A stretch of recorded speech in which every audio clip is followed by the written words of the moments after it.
TVS 220cc. இது வந்து 1 seat base. இது வந்து ஃப்ரண்ட்டில் வந்து 9 ஸ்போக் அலாய் கொடுத்துருப்பாங்க. இந்த ஸ்போக் வீல் இருக்கிறதுனால நீங்கள் நல்லா ஆஃப் ரோட் போகும்போது வந்து வண்டி வந்து ஸ்டெபிலிட்டியாக இருக்கும். வீலுமே வந்து உங்களுக்கு நல்லா ஸ்ட்ராங்காக இருக்கும். ஃப்ரண்ட்டில் வந்து 300 mm வெண்டிலேட்டர் டிஸ்க் கொடுத்துருப்பாங்க. இதனால லாங் ட்ராவல் போகிறப்போ வந்து டிஸ்க் உங்களுக்கு அவ்வளோ ஹீட் ஆகாது. டிஸ்கோட லைஃப் வந்து எக்ஸ்டெண்ட் பண்ணி கொடுக்கும். அதுபோக ஃப்ரண்ட்டில் வந்து ஏபிஎஸ் கொடுத்துருப்பாங்க. ஏபிஎஸ் இருக்கிறதுனால என்ன பெனிஃபிட்னா, நார்மலாக ஏபிஎஸ் இல்லாத பைக்கில் நீங்கள் பிரேக் பிடிச்சோன்னே சடனாக பிடிக்கும். ஏபிஎஸ் இருக்கிற பிரேக் பிடிக்கிறதுனால விட்டு பிடிக்கும். இதனால் வந்து உங்களுக்கு அவ்வளோ வந்து வண்டி ஸ்கிட் ஆகாது. அப்போது ஃப்ரண்ட்டில் வந்து டி ஷேப்பில் வந்து எல்இடி டிஆர் கொடுத்துருக்காங்க. இது டிவிஎஸோட சிக்னேச்சர் லேம்ப்பு. இது பார்க்க வந்து உங்களுக்கு ஸ்டைலிஷாக இருக்கும். அதுபோக ஃப்ரண்ட்டில் வந்து ஹெட்லாம்ப்ஸும் எல்இடி கொடுத்துருக்காங்க. ஏன்னா வண்டியோட விசிபிள் வந்து நல்லா இருக்கும். நைட்டில் உங்களுக்கு பார்க்க வந்து நல்லா பிரைட்னஸாக இருக்கும். அதுபோக ஃப்ரண்ட்டில் வந்து மசாலா லேம்ப் கொடுத்துருப்பாங்க. ஏன்னா நைட்டில் நீங்கள் எதாவது ஓரமாக நிற்கிறப்போ போட்டுக்கிட்டிங்கன்னா வாங்க வந்து ஒரு வண்டிக்கு இங்கே ஒரு வண்டி நிற்கிதுன்ற பார்த்துக்கோங்க.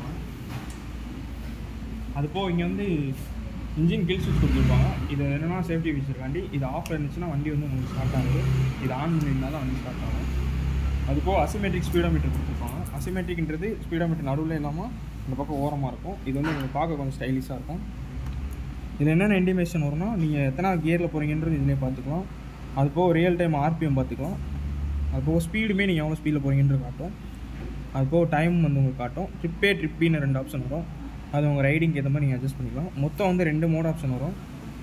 Urban rain. அர்பனுன்றது நார்மலாக நீங்கள் சிட்டிக்குள்ளே ஓட்டுறப்போ இந்த மோட் வந்து ஃபங்க்ஷன் ஆகும். ரெயின் மோட் போட்டிருந்தீங்கன்னா நார்மலாக மழை டயத்தில் நீங்கள் போகிறப்போ பிரேக் அடிச்சிங்கன்னா அந்த மோடுக்கு ஏற்ற மாதிரி வந்து பிரேக்கிங் வந்து உங்களுக்கு அட்ஜஸ்ட் ஆகும். அதுபோக இன்ஜின் மால் ஃபங்க்ஷன் லைட் கொடுத்துருப்பாங்க. ஏன்னா கீ ஆன் பண்ணோடனே எரியும். வண்டி ஸ்டார்ட் பண்ணோடனே கொஞ்சம் நேரத்தில் வந்து ஆஃப் ஆயிரும். ஒரு வேளை எரிஞ்சிட்டு இருந்துச்சுன்னா ஏதாவது சென்சர் கம்ப்ளைண்ட் இருந்தால் காட்டும். அதுபோக லோ ஃபியூல் இண்டிகேஷனுமே காட்டும். வண்டியோட டேங்க் கெப்பாசிட்டி வந்து மொத்தம் வந்து 14 லிட்டரு. 2 லிட்டர் வந்தோடனே உங்களுக்கு ரிசர்வ் வந்துடும். ரிசர்வ் வந்தோடனே உங்களுக்கு வந்து இந்த சிக்னல் காட்ட ஆரம்பிக்கும். அது போக சைட்ஸ் அண்ட் இண்டிகேஷனுமே கொடுத்துருப்பாங்க. சைட்ஸ் அண்ட் போட்டிருக்கும் போது உங்களுக்கு வந்து வண்டி ஸ்டார்ட் ஆகாது ஃபஸ்ட்டு கியரில் இருக்கும்போது. அது போக ஃப்ரண்ட்டில் வந்து ஹீட் எக்ஸ்சேஞ்சர் கொடுத்துருப்பாங்க. இது என்னென்னா நார்மலாக நீங்கள் லாங் ட்ராவல் போகிறப்போ வந்து வண்டி வந்து அதிகமாக ஹீட் ஆகும் இன்ஜினு. இது இருக்கிறனால அட்மாஸ்பியர் ஏர் வந்து இதுக்குள்ளே வரும். அதனால் என்னென்னா இது வந்து ஹீட் எக்ஸ்சேஞ்ச் பண்ணி கொடுத்து இன்ஜினை வந்து கொஞ்சம் கூல் பண்ணிகிட்டே இருக்கும் அப்பப்போ. அது போக 5 ஸ்பீட் கியர் பாக்ஸ் வந்து கொடுத்துருப்பாங்க. இது வந்து ஃபஸ்ட்டு கியர் மட்டும் டவுன் வரும். மிச்சம் 4 கியருமே வந்து மேலே வரும். பேக்கில் வந்து 7 ஸ்டெப் அட்ஜஸ்டபிள் ஷாக் அப்சர் கொடுத்துருப்பாங்க.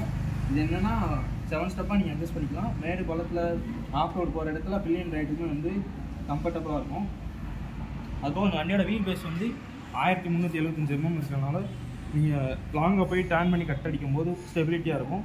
கிரவுண்ட் கிளியரன்ஸ் வந்து 186 mm இருக்கிறனால மேடு பள்ளத்தில் ஏறி இருக்கும்போது அண்டர் பாடி சேசஸ் வந்து எதுவும் கட்டாது.